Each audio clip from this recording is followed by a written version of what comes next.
Gordon Mann here at Dickinson College after the Red Devils' first-round victory over Marietta College, 80-65. I have Coach Alan Seretti to my left, and Adam Honig to my right. And Adam, I've been covering Division III basketball for 13 years, and you are officially the first player I've ever seen get the Rocky treatment at the end of the game. They had you hoisted up on their shoulders.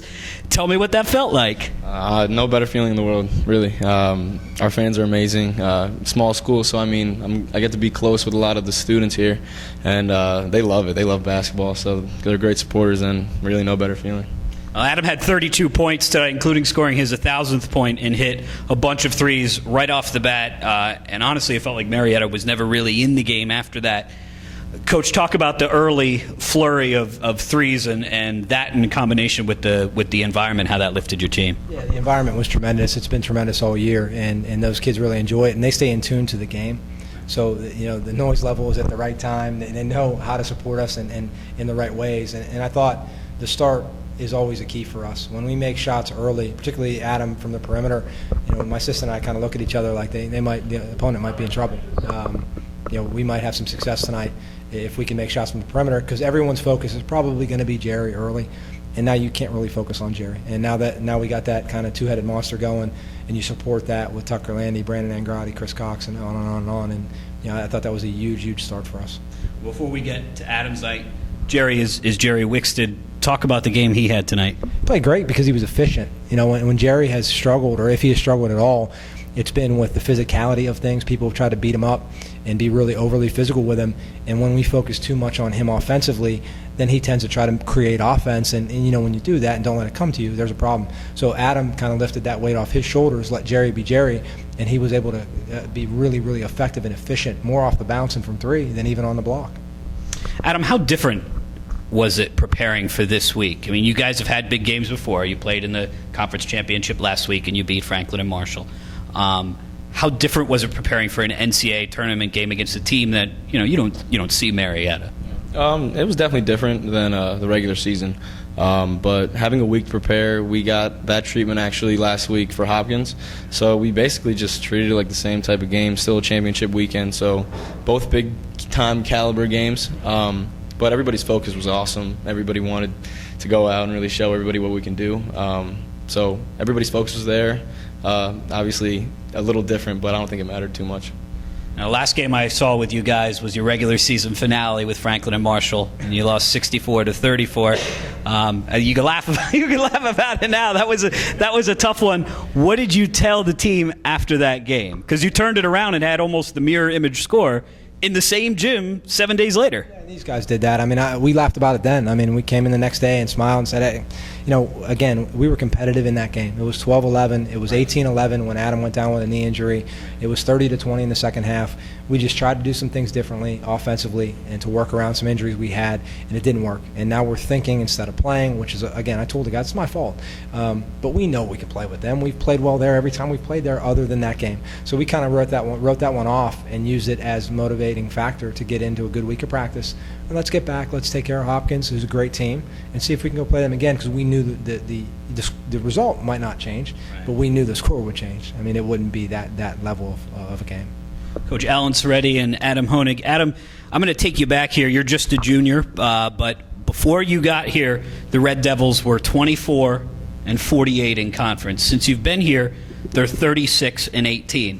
And the coach in his first year was coming off, tough year building the program. So what did he tell you as far as a recruiting interaction to get you to come here? Well, that's why I'm here. Obviously a great recruiter, sold me pretty well. But obviously by selling me, I know he'd get other players to surround, so that was definitely a plus. But I bought in right from the start. Building a program was also not only winning, but building it is big time. So I think that definitely contributed to it. Obviously, our team now, we have players that can do anything. So it's definitely a good feeling to help the school and get a lot of recognition for all of our hard work.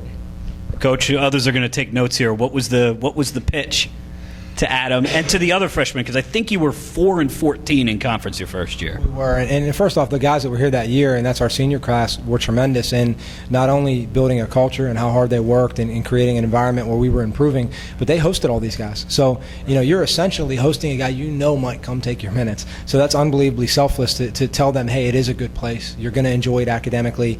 I think we're doing things the right way athletically. The second part is what Adam alluded to. We just talked about we've had great individual pockets of success here. We've had great players, but we haven't had a long run. And you can go to another place and be another picture in a trophy case, or you can come here and be that guy and that team that we're the first of everything. In the last 4 years, he and his teammates have been part of 1 million firsts here. First, we won at Gettysburg for the first time in 21 years, like on and on. And now it's getting to a little bit more of a national level, obviously with the victory today. But it all comes from the work that they've put in. And I think the biggest thing is how they have kind of bought into one another. We have 6 seniors, and Chris Barsani was ill tonight, and Vince and Logan gave us good minutes, and the other 3 didn't get to play a ton. But they don't care. I mean, we're going to Ohio next week, and that's the biggest thing about the program that those guys have given to us. Well, for Dickinson, this is not officially your first tournament win. The Red Devils won when there was a regional consolation game back in 1980, so you were 3. And you were non-existent at that point. So this was the first victory, really, in terms of advancing through the NCAA tournament. And Adam, I'll ask you this question first, and then I'll finish with Coach Seretti. Do you worry at all about a letdown? That was such an amazing. If this were a Disney movie, we would roll the credits right as you're getting hoisted up on the shoulders, but it's not.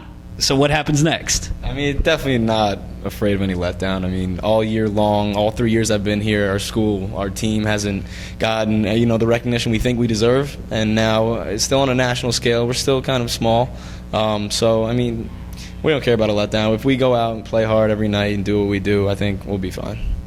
And Worcester fans may remember this guy from when he played at Allegheny in the late 90s, and the Gators beat the Scots and the Tigers of Wittenberg on the way to the NCAA championship. So you've been in Timken Gymnasium. What will you tell your kids to get them ready for that environment for next week? I'm assuming they're going to host. They definitely don't remember me.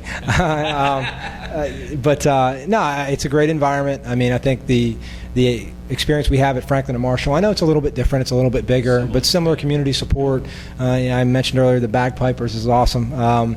But we're going to come out and be us. That's been our focus for the last month, and that's something that our staff has talked about a lot. Like in the progression of these guys, last year, the year before, we talked a lot about the opponent, almost too much. In the last month or so, it's about us. We're good enough now. So if we go and play the way we're capable of playing, then we'll go play anybody. And is Worcester better than us there? Who knows? We'll find out next Saturday. And if they are, great. But if they're not, then we have a chance to keep playing. And we want to go play. And when they talked about hosting sites and they talked about which ball you're going to use, we laughed at practice, said we'll go play outside with a football. Who cares? We're in the NCAA tournament. Let's go play. And that'll be our mentality next week.